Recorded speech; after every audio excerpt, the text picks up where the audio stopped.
Ever pondered the intricacies of aircraft component management?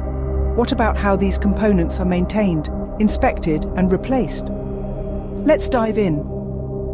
In the world of aviation maintenance, time-controlled components are key.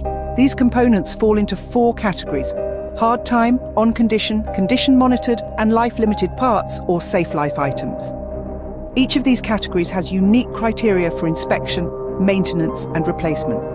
Hard time components, often referred to as HT, have maintenance or replacement intervals that are predetermined. Based on hours, cycles, or calendar time, these intervals are strictly adhered to. This ensures that wear and tear doesn't lead to component failure. Next, we have on-condition items, or OC. These components are maintained based on their current condition, not a set schedule. Regular inspections or functional checks are conducted, and if these components fail to meet specific performance criteria, maintenance actions are taken.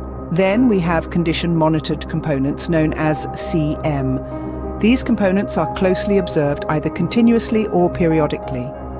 By monitoring specific parameters, the future condition of these components can be predicted. This allows for timely maintenance decisions based on the monitored data, enhancing both reliability and safety.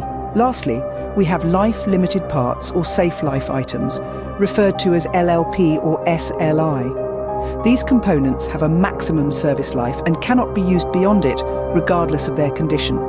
This ensures critical components are replaced before the risk of failure increases.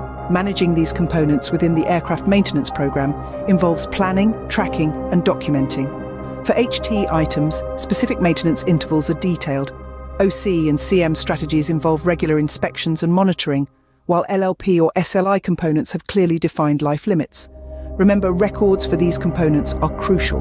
Return conditions noted for the aircraft lease can supersede airworthiness conditions because the lease primarily protects asset value. An aircraft is maintained to the aircraft maintenance program, but lease return conditions may require maintenance to be carried out against maintenance intervals and thresholds at lease return, not the operator intervals. Intrigued? Why not follow us on LinkedIn or explore some of the courses we offer in camo and aircraft leasing? Together we can delve deeper into the fascinating world of aircraft component management. Navigate to learn more.